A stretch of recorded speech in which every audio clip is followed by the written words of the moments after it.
Good morning, this is Studio S5, a podcast of the Institute of Public Affairs. My name is Anna Dolińska, and today we will talk about Polish-German cooperation in the context of supporting Ukraine.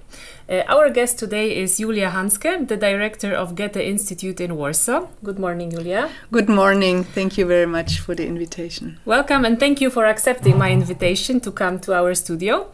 Here at the Institute, we have done two projects dedicated to Ukrainian women, thanks to the support of the Polish-German Foundation for Polish-German Cooperation and Goethe-Institut.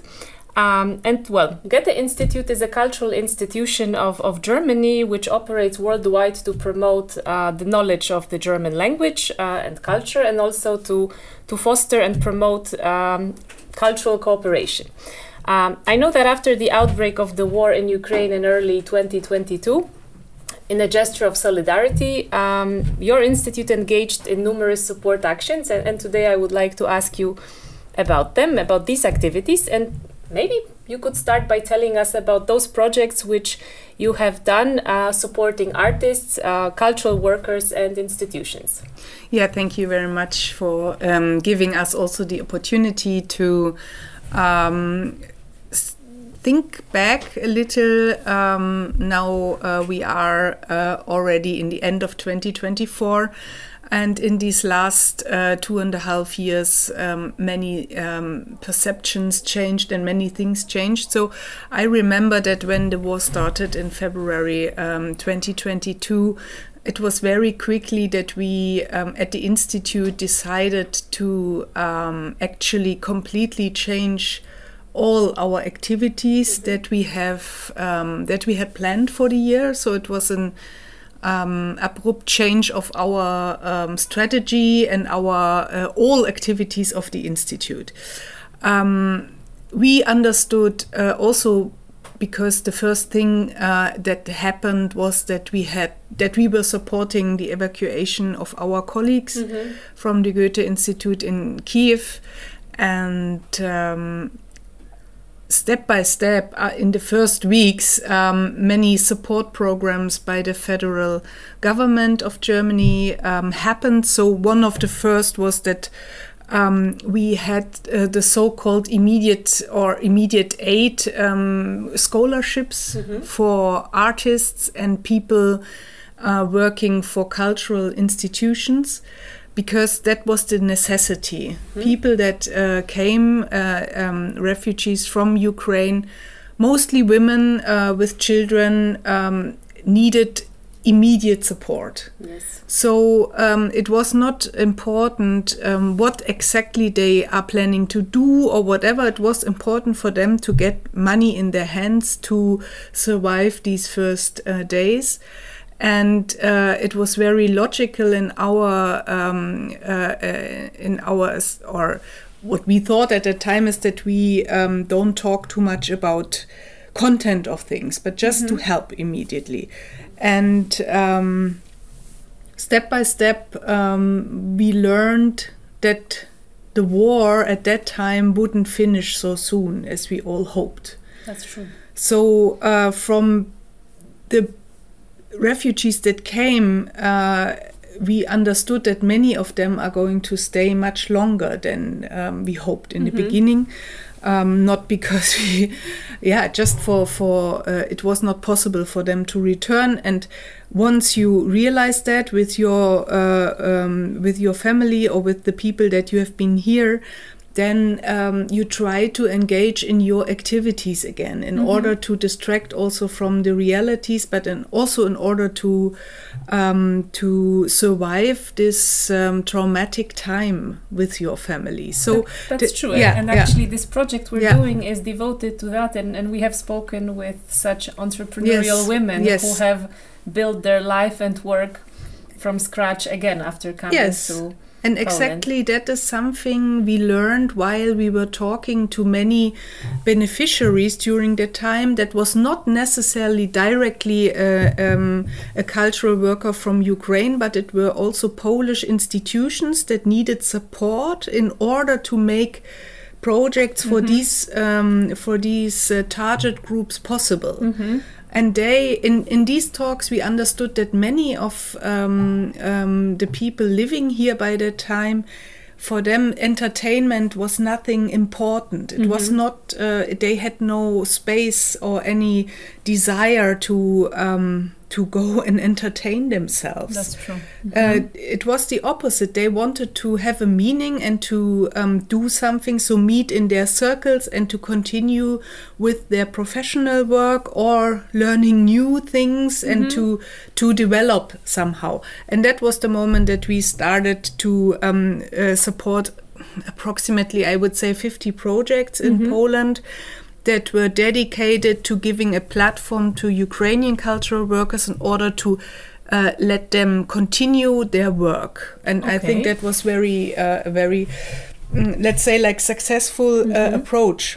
And did you support the women who came to Poland, or did you also reach out to those institutions, I don't know, museums, cultural institutions, which, despite the war, try to continue their activities in Ukraine?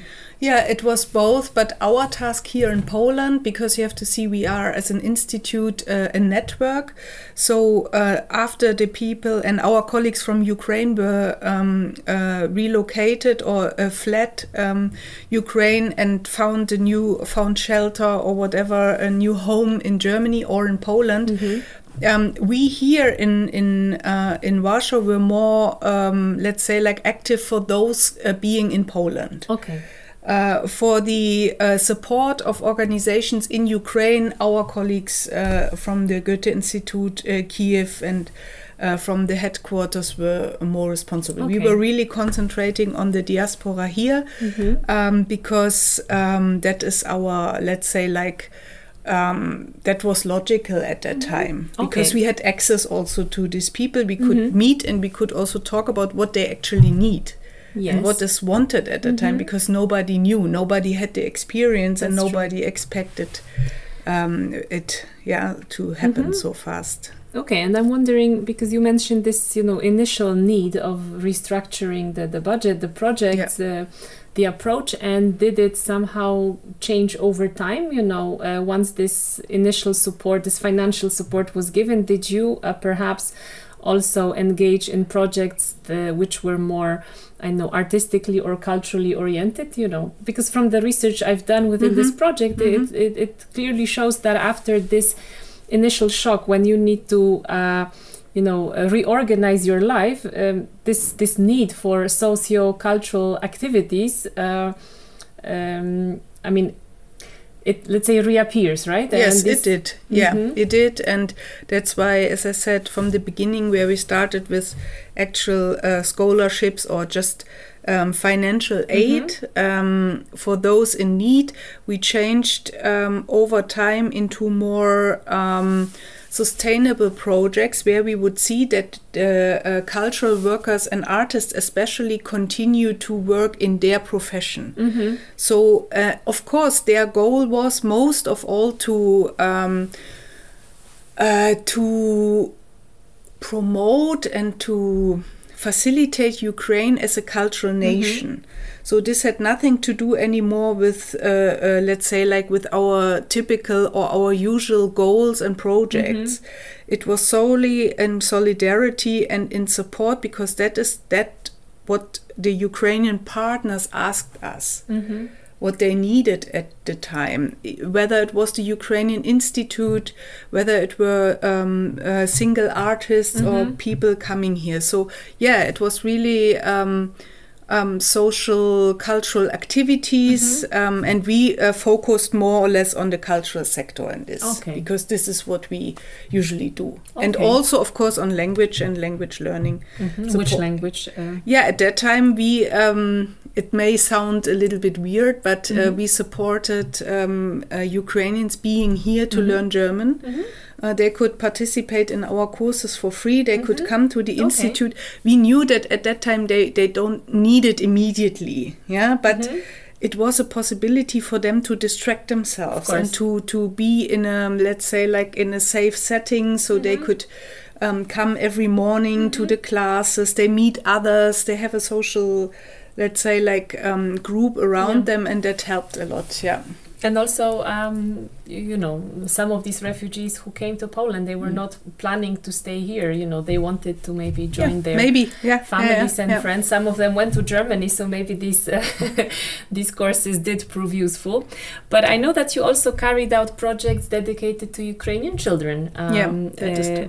Maybe you could tell us more about those activities. Yeah, we had several. For example, we organized in August, quite soon after the war started, a camp for more than 80 youngsters between 10 and 14. So these were people, they could, pupils from schools, they could apply and be for almost, I think, for 10 days this camp happened, and it was a mixture of just of language learning, but also activities that children like. Yeah, so go to the swimming pool together to just how to say, forget about what was happening and at that time. And also be away for a few days from their families, from their mothers, for example. To enjoy childhood, yes. Enjoy childhood, and after that we got they draw a big, let's say, like book of thank you and notes where they wrote about this experience, and we had the feeling that was really very, very much appreciated by them. Okay, for example, this was one, but we also had a project where we invited young readers to our library because and invited Ukrainian children's book authors to present these books that we have been translating into Ukrainian language, and this corner of Ukrainian books for children is still there. So we still keep on doing that, and there are always groups coming. Sometimes also kindergartens are coming to visit the library and discuss this. So do I understand correctly that you actually had some project to translate books into Ukrainian? Like yes, for example. German books into Ukrainian? Yes. Okay, so that was not just inviting Ukrainian authors, but actually preparing this author. Also preparing this author, but sometimes these authors also brought their own books. Okay. So it was a mixture of Ukrainian children books and German children books translated into Ukrainian language. Okay. Or providing film subtitles for films, but that all happened at a time when we had the feeling that now people are ready again to entertain themselves and to be busy with culture. And that was in the beginning, it wasn't like that. That was not the right time. So, but even now this continues, and children are coming to our library. We're very happy. Yes. If they take advantage of this, because I've seen it with my own eyes, and it's impressive.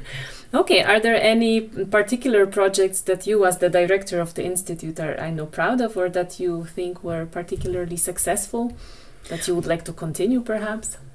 I think the whole melange of everything we did at that moment, not a single project where I thought is especially, I thought at that time that what we learned as an organization, also in cooperation with you and with others, if we want, we can reach a lot together and do these projects together, even though we have not planned them very thoroughly, like we usually do. Long planning and implementation and afterwards documentation, all this. Reporting. Reporting and so on and so on. At that time, we learned to be spontaneous and to be, let's say, like maybe more flexible. Yes, very flexible, adaptable. And we learned that not only from our own, we learned that also from those people from Ukraine being here and teaching us these kind of capacities. Yes. And this enormous readiness to, although the circumstances of their life changed so fundamentally, and still they were busy to organize their personal life, that children could go and have online learning. The whole education system that changed immediately. So to this, let's say, like how we learn from them and they learn from us, it was a very fruitful time, although the circumstances are still so catastrophic and not as we wish they would be. Yes, exactly. Yeah, but I think what you mentioned, that this flexibility and adaptability is something that we all learned, you know, working with this community, and it's a two-way process, just like integration is a two-way process. But well, thank you very much for sharing with us these stories, these activities that you did in support of Ukraine. And I understand that the best way to stay informed and up to date is to visit your website and social media channels, since today we only covered a small fragment of the activities that your institute is doing. Well, thank you for the conversation. Our guest today was Julia Hanske, the director of the Goethe-Institut in Warsaw. Thank you. Thank you very much.